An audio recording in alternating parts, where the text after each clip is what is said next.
Hello, it's Sonia here with The Pretty Stitch. Welcome to my channel. If this is your first time joining me, I'm so happy to have you here. So today we are going to be making a cowl, and for this cowl I am using my F hook or 3.75 millimeter hook, and I am going to be using some fingering weight yarn. Now for this project you can use pretty much any hook size you want and any yarn type you would like.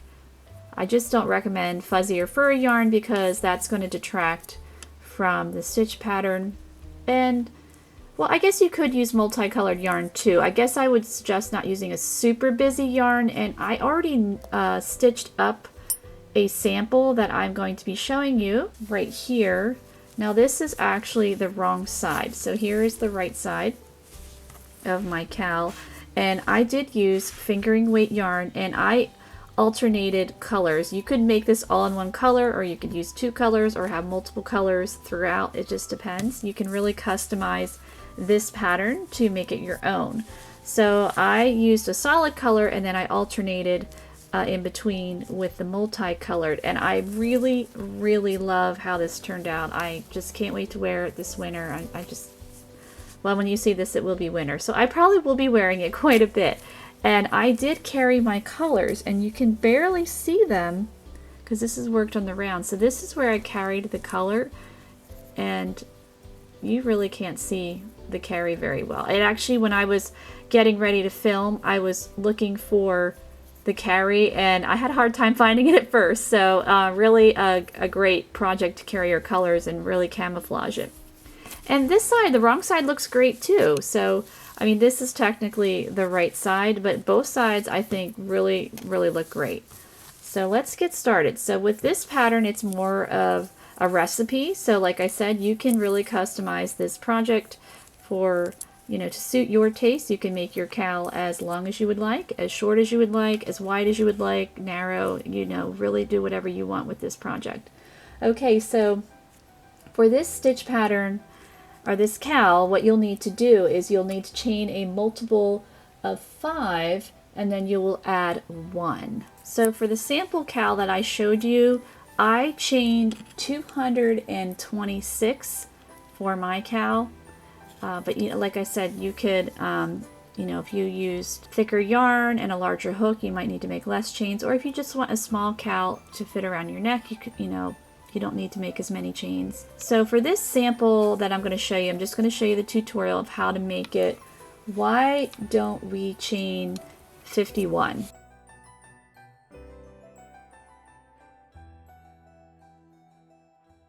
Okay, so I have my 51 chains here. You might have a different number. As I said before, chain a multiple of 5 and then just add 1. Alright, so what you're going to do, this is going to be, we're going to turn this into a round, but we're going to work like a row / round first to get started. I just find that to be a little easier. You don't have to worry about joining chains and, you know, if they're twisted or whatever. So I just like to use this technique. Okay, so what we're going to do is work in the back bump. So we're just going to turn it on its other side. And in the second chain from your hook, you're just going to work a single crochet. And we are going to single crochet all the way across. So my first row / round is going to be 50 single crochet. So you want to make sure that your first row / round, whatever that is divisible by 5. That is important. So that's why we chained a multiple of 5 and we added 1.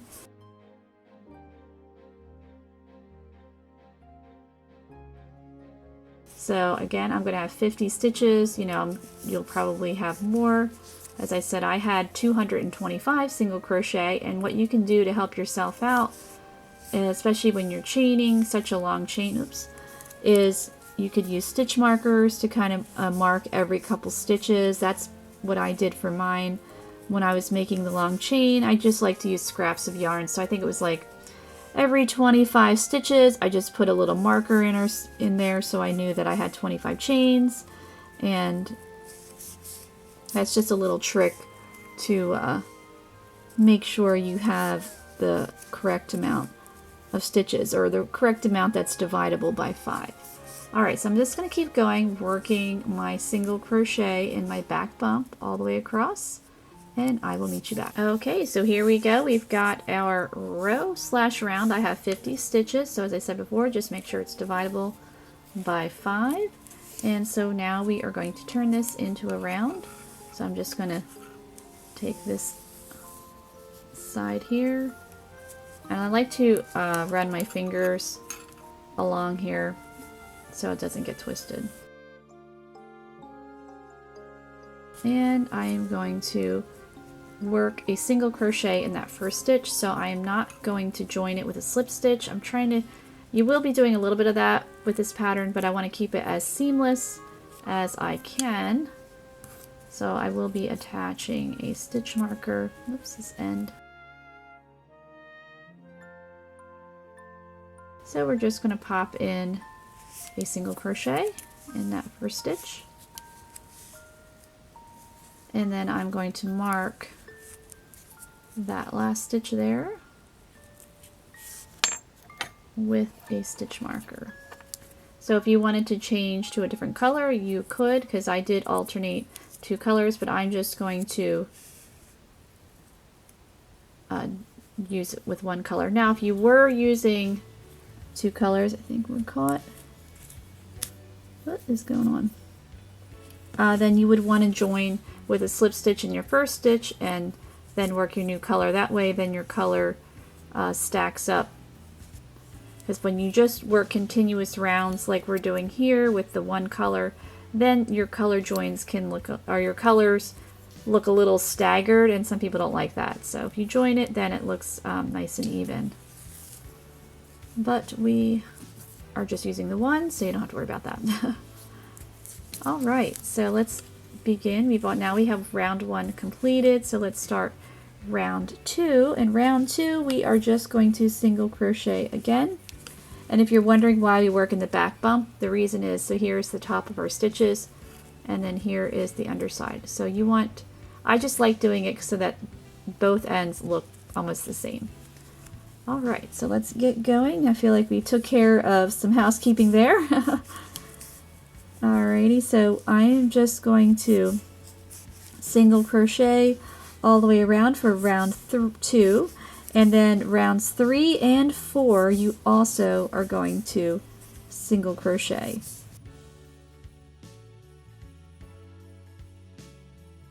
So I am going to work rounds 2 through 4 with my single crochet, and then I will meet you back. Okay, so I finished my 4 rounds of single crochet. You can see it's pretty seamless. Now you will notice there's a little gap, so what you will do with finishing is you're going to take this tail, you will take a yarn needle, just poke it through there, pull that tail through, and you just cinch it close, and no more gap. It's all taken care of. Alright, so this is my last stitch for round 4. I am just going to join with a slip stitch in my first stitch. Now as I said before, if you were alternating colors, then you would want to join and then start your new color so that your colors line up real nicely if that bothers you. If not, you could do continuous rounds switching colors, because this part, I generally wear this part around the neck, nobody's going to see it. Alright, so let's get started for round 5.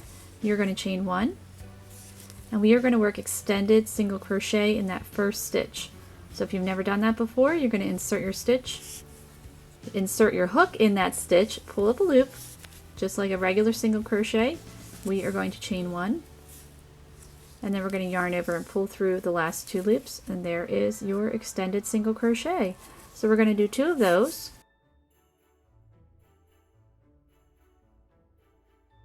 And we are going to skip the next stitch, and we will chain 1.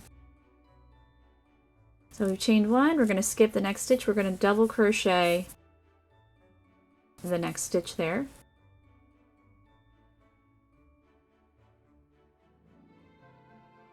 So we have our double crochet, and now we're going to work, it's a stitch of the week, it's like a wrapped double crochet, or wrapped puff stitch, I guess.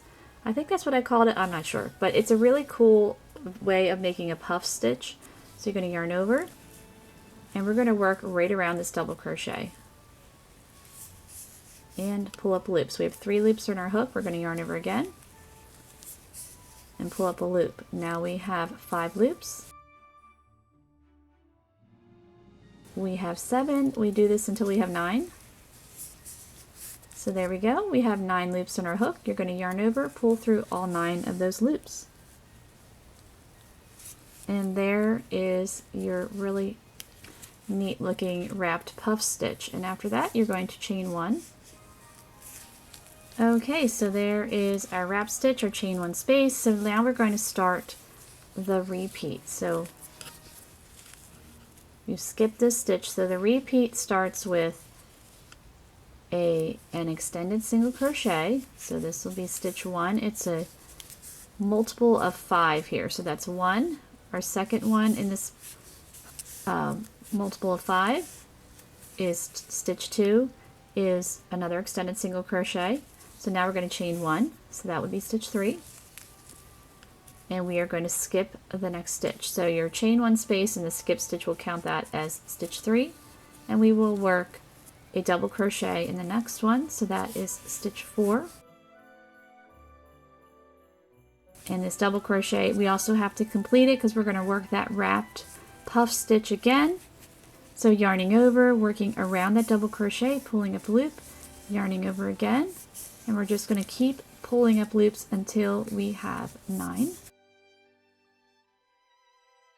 And I think that's 7, so 1, 2, 3, 4, 5, yep. And so one more time, and I think there's some hair or dog hair showing up on there, so please excuse that. My dog keeps trying to sneak into where I film. He's such a naughty little boy. Alright, so after we have our 9 loops on there, we're going to pull through all 9. I don't want him in here because of the hair situation. He's a husky, so you know it's shedding all the time. And then you're going to chain 1, and then that completes the multiple of 5. So it's 1, 2, 3, your chain 1 space, 4, and then 5 is the last skip stitch. And oh, that's bothering me. Alright, I'm going to fix that. Alright, I think the dog hair situation has been taken care of. Alrighty, so let's keep going with our repeat. So this is stitch 5, so we're going to go back to stitch 1. I'll do it one more time. So extended single crochet, stitch 1, stitch 2 is another extended single crochet, and then our chain 1 space, and we're going to skip that stitch, so that's stitch 3, and stitch 4 is the double crochet and the wrapped puff. So double crochet, and then we work the wrapped puff. So just keep pulling up loops till you have 9. So there we go, we've got our 9 loops. Pull through all 9 of those stitches and then chain 1, and that is our repeat of 5. So you're going to repeat that all the way around.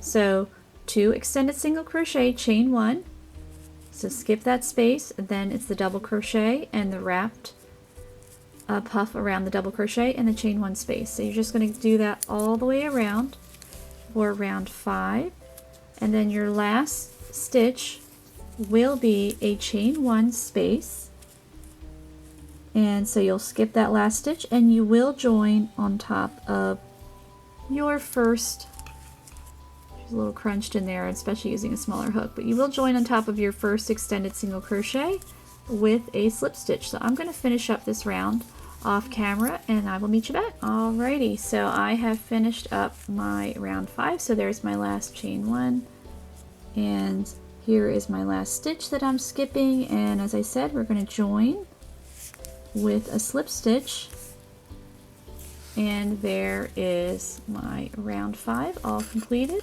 So all those fun wrapped puffs there. Okay, so for round 6, we're going to chain 1, and we're just going to single crochet right in that same stitch. And as I said before, if you want to change colors, you certainly can, and you can just carry your work on the other side, as I did on my actual cowl. So we are going to single crochet in the next stitch, single crochet around that chain 1 space, and then single crochet on top of that puff, and single crochet in the next chain one space, single crochet, and then just keep single crocheting all the way around. So you're going to work one stitch in each, so one stitch in your extended single crochets, one stitch in the chain one space, one stitch on top of the wrapped puff, one stitch in the next chain one space, all the way around for round 6. And then rounds 7 through however many rounds you want, you're just going to repeat rounds 5 and 6. So round 7, that's an odd round, that's going to be the wrapped puff round and the extended single crochet.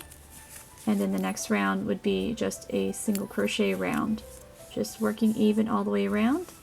And then I'll show you here in my sample, as I said, this is a tutorial, so not an exact pattern. So here is my sample, so you can see it's probably about, I'd say 6 inches or so. Actually, we can measure it. I actually have a measuring tape on my desk. Don't always have that.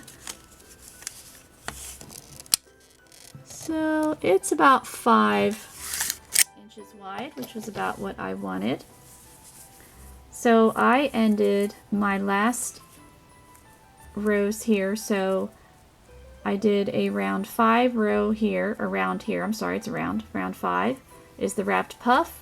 Then I worked even single crochet all the way around, and then I worked 3 more rows, or rounds, I'm sorry, rounds of single crochet, and then I joined in my first stitch, and then I cut my yarn. So for my sample cowl, I actually worked 29 rounds, but as you can see, this is much finer yarn, so it's going to take, you know, quite a bit more rounds to get, you know, it wide enough.